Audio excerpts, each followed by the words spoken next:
Here we go. Two titans of the digital global economy. Not me and Harmeen. That's the UK and India. But I do love that title. It's an absolute pleasure to chat to you today, Harmeen. Thank you so much for joining us today. This is a quote that Harmeen wrote. She doesn't know I'm going to bring up this quote. I love this quote. The only success in life is to do what you want to do. And it was something that she was taught at a very young age. That's true. From your family. Has it stuck with you? Do you spread that word, that gospel almost? I absolutely do. I think if you really enjoy your work, you haven't worked a day in your life as well. And it's really important. I think in today's world and today's age, and you saw that in the group before as well, I think passion trumps everything else. And passion and talent, that's the road to success. So you really got to love what you do. And you should always, I think if in life you can't do what you want to do, what's the point? And you've always loved sort of breaking things, putting them back together from a very young age, haven't you? And your parents encouraged that, didn't they? Yeah. So do you encourage that at BT? Right, we're going to break things and put things back together. I definitely encourage that. Yes. So I'm waiting to see how much of that BT can Is it take. catching on? Yeah, exactly. What's been the experience like? You've been there since March 2021. Yeah. What's been your experience, Harmeen, of coming to England? I know you lived here before. Yeah. You came at a tricky time, pandemic, Brexit, Suez Canal.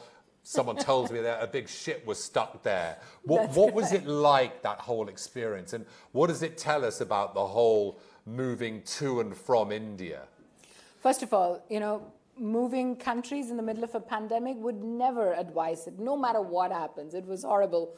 I joined BT in March, but there was lockdown, both countries, so I actually couldn't come to the UK.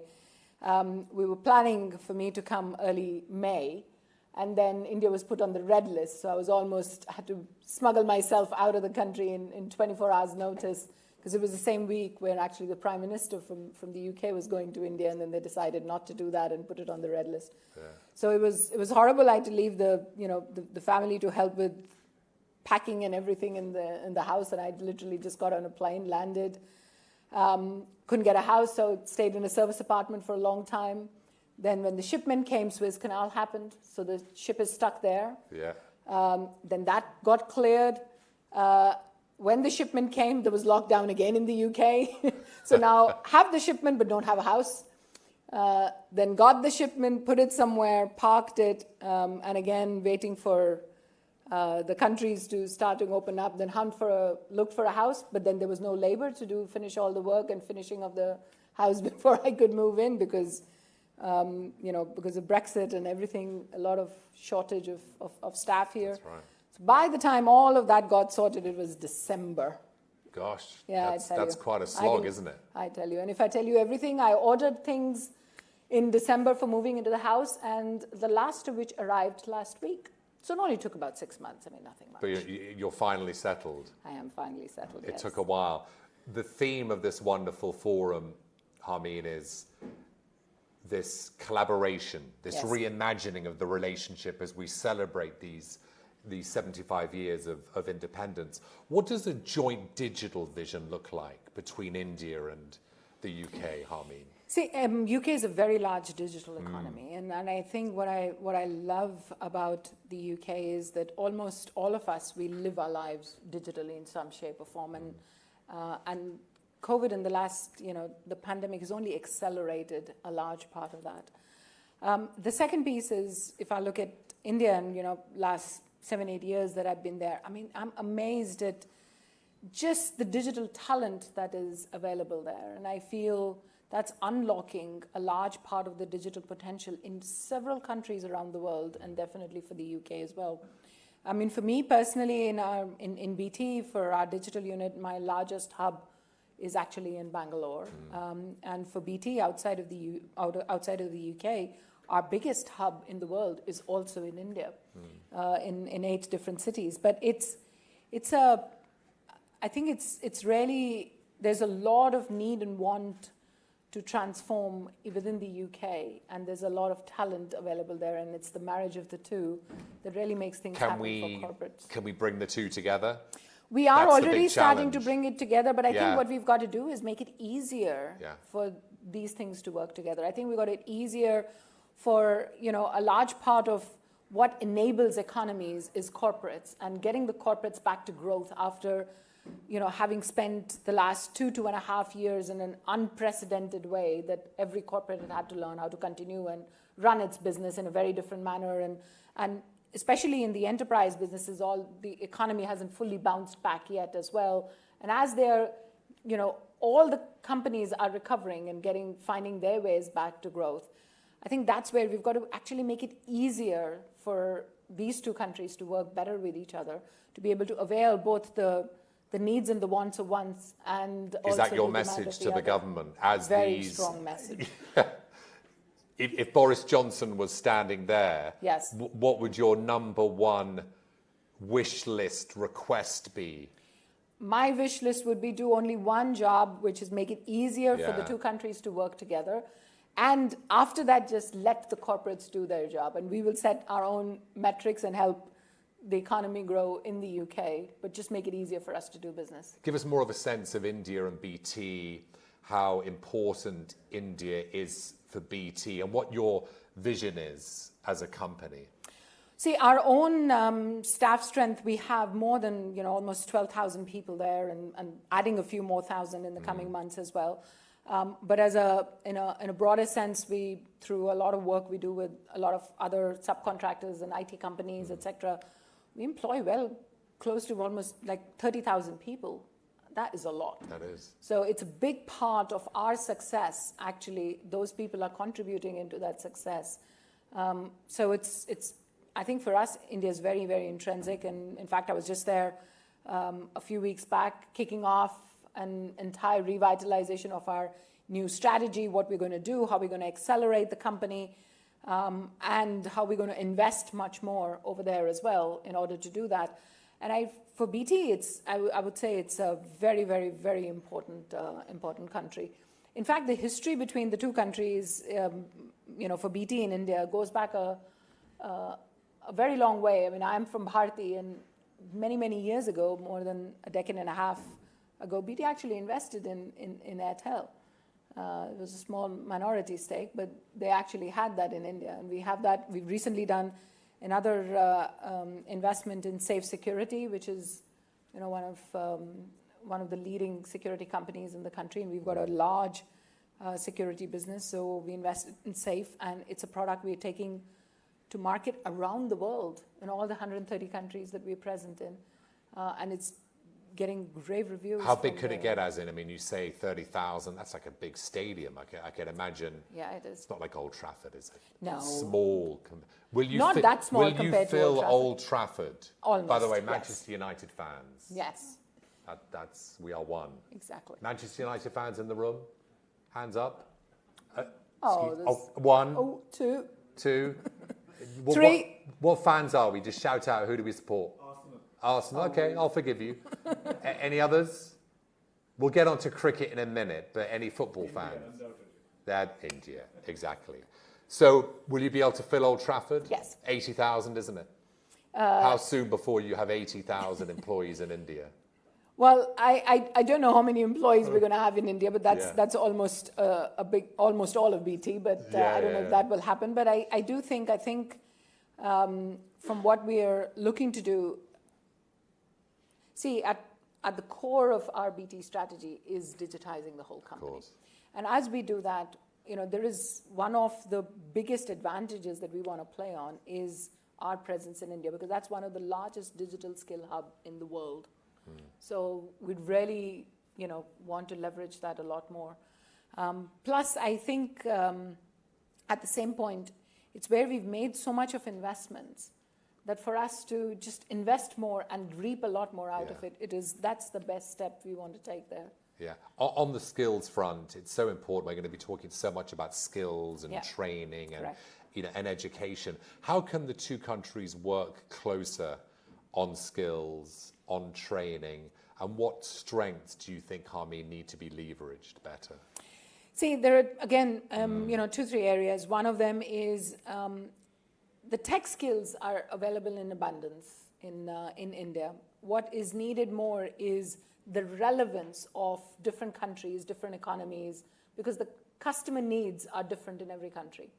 And that's where I feel that, as part of the trade agreement, if we make it easier for corporates to actually lean in on that, we can put a context around those skills, which actually means that it's not only that, we have a big tie-up with IISc, for example. So you're not only training people on data science, but it's data science people who are closer to problems that would be relevant to the UK and the telecom industry, etc.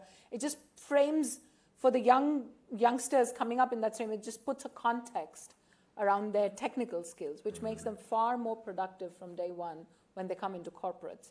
And the more productive they are on day one, the more incentivized the corporates are to next year go back and get even more deeper skills and more people and so on and so forth.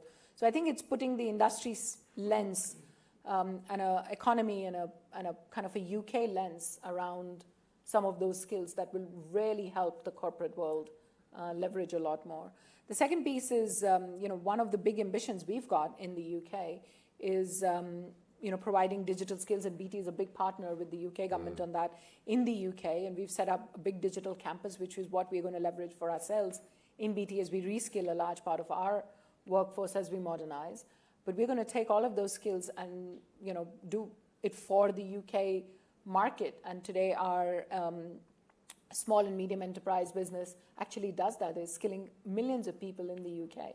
It's a brilliant partnership to have on both fronts as well. A country that is one of the largest needs for digital skills, and another country which is one of the largest providers of digital skills in the world, it's outside of the marriage, valley. isn't it? Exactly. And is that the essence of this quantum leap which Prime Minister Modi talks about? How do we realize this quantum leap? What would you suggest? I think it's that, plus also looking at real business opportunities. It's looking at, influencing the startup industries. It's about us exposing the different problems that we're looking to solve for ourselves as an economy, as well as, for our customers, etc., and using these skills from around the world to be actually, using the power of that thinking and that product thinking and, the digital thinking that actually India gives us to be able to solve those problems, and looking at them in a disruptive way and looking at it in a very different way. Taking a lot of those startups, it's now one of the largest startup producers in the world after the US and China. And what is it about India and its startups? What is it about the culture that engendered? The honest answer is it's Indians. Yeah. It's how we think. There's no problem, we don't think there's any problem we can't solve. And at the same time, we also think the bigger the problem, the more energized we are. Yes. I think it's also it's a little bit about when, as a country, if you look at the last 100 years, we've had independence for 75 years and a lot we went through before that. It's just a bit of grit is kind of built into you. And because of that, the perseverance to be able to take a problem and not leave it till you've actually got to the bottom of it and you have won over the problem. I think it's that grit that is what a lot of the startups bring, and that perseverance to saying, I'm going to take this problem and I'm going to make it so small that it disappears. Yeah. And I love that. You've had a fantastic chat when you look at the clock and you think, I've only done 5 minutes, and we've done 17 minutes. Time has flown, which is why we're going to have a quick fire round of questions, because Harmeen, by the way, has lived in 11 countries. She's worked across 30 countries. So I thought, bit of fun, quick fire round. Let's find out which countries, cities, places, foods she loves and maybe likes less. By the way, you can't say India or UK, so neither of those two. Favorite country? Spain. Why? Look at the best paintings and art around the world, and you'll find it in either the Thyssen or the Prado, and the best museums in the world. Favorite city? Rome. Why? I just think I'm a sucker for World Heritage sites, and I have on my bucket list is seeing as many World Heritage sites as I can. Yeah. And I think Italy is just, for a tiny little country, it's got them in abundance. Food? Favorite food? Ooh, this is difficult now because you've taken the two countries away. I'd say Thai. Yeah? Thai or Italian, both I like. You've lived in Thailand, have you? No, I haven't lived in Thailand, no. Just like love the Thai food. Favorite building? Actually, the Ajanta Ellora caves in India. I think they were robbed of the top 7 wonders of the world. They were robbed of their position. Someday I'm going to camp outside them and fight that battle. Favorite culture? I think I love the global culture. I had a very secure upbringing. I was first 10, 12 years of my life, I was I'm Sikh by religion and practice a lot of Hinduism and brought up 10, 12 years in a Roman Catholic convent. A lot of my closest friends was Muslim during my first 10 years of my life, and very secular, highly secular upbringing. And I think that shaped me into being the human being I am. Yeah. So I really feel you have to be a global citizen. Yeah. I think that world of just being boxed in one place, it's dead. Favorite cricketer? Oh, it used to be Sunil Gavaskar, and now I was quite with Virat Kohli. I'm currently shopping for the next one. Shopping for the next one. And favorite footballer, final question. Oh, Cristiano Ronaldo. Yeah. The only one. There's no other. I love him too.